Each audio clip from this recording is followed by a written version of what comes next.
How to do programming in Python.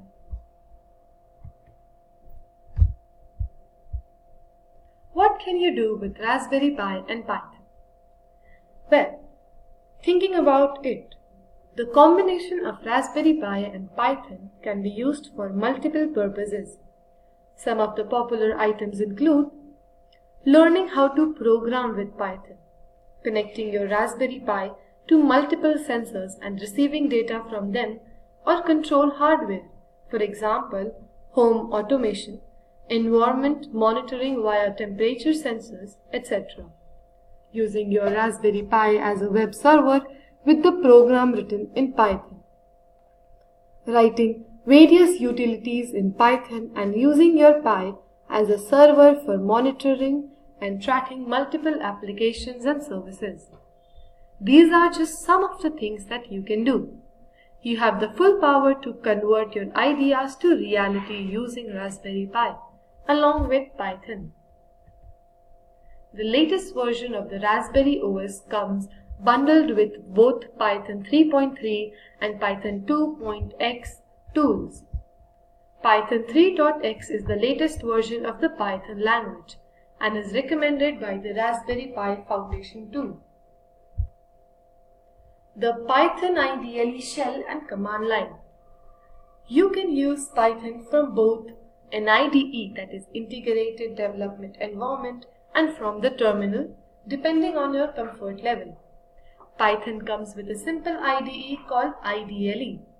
Both the Python 2 and Python 3 IDLE are available, and since this article is focused on Python 3, we will look specifically at Python 3 IDLE. Now, Python IDLE is available and you can launch the IDE by clicking on it. This will bring up the Python shell A. The shell is a read, eval, print loop that allows you to interactively try out the Python language, including taking inputs from the user. In the Python shell, you can see multiple Python statements that have been tried out, including the print method, assigning variables and using the addition operator. On the other hand, if you wish to use the Python shell from the terminal, you can do so by opening a new terminal. Updating Python packages. Python is known for its strong community and the packages that are available to perform various types of functionalities. Since this is outside the core language, you need to install these packages in your local development environment. There are multiple Python packages that are made available in the Raspbian archives. And one of the recommended way of installing these packages is via the standard apt-get commands, that is, sudo apt-get update or sudo apt-get install python-package name. But not all packages are made available in the Raspbian archives, and in that case, it is advisable that you use the standard Python PIP package management system. For example, there is a Python request package that makes it easy for Python applications to handle HTTP call functionality. We can install this package using the following command: $pip3 install request. If you would like to see the current version of the packages being managed by PIP, you can use the commands shown below. For instance, to check on the request package that we have just installed in the previous step, use the following command: $pip show request, name request, version 2.4.3, its location and the requires.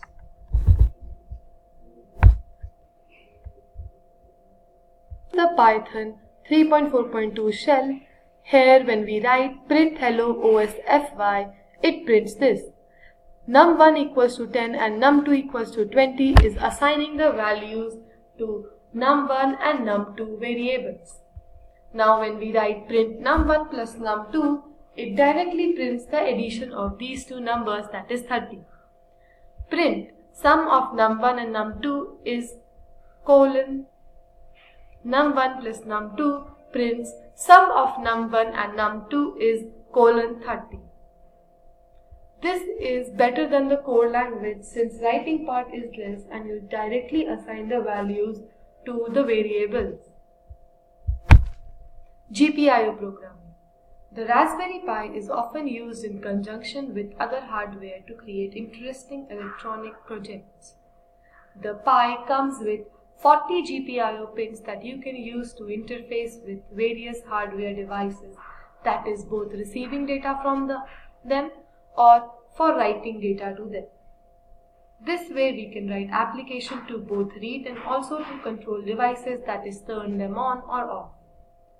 To program the GPIO pins on Raspberry Pi with Python, there is a Raspberry Pi GPIO Python library that is made available. The following command is used to install the GPIO library for Python.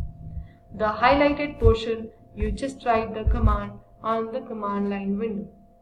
Once the library is installed, we can use it in a simple Python application.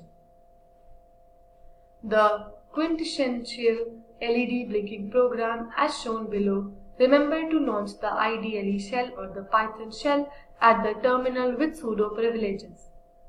This assumes that you have connected a breadboard LED resistor to the Raspberry Pi GPIO and the LED is being driven by a pin 18. This is the program. Import rpi.gpio as GPIO, import time. For delays, we import the library time, gpio.set board mode to Broadcom, gpio.setup 18, gpio.out, which sets the pin 18 as the output pin. Here we connect the LED. While true, gpio.output pin will turn on the pin 18 and then there will be a delay of 1 second and then it will again turn off. This will be a flashing LED light. Sample program LDR interfacing. This is a program that we will further study using LDR interfacing.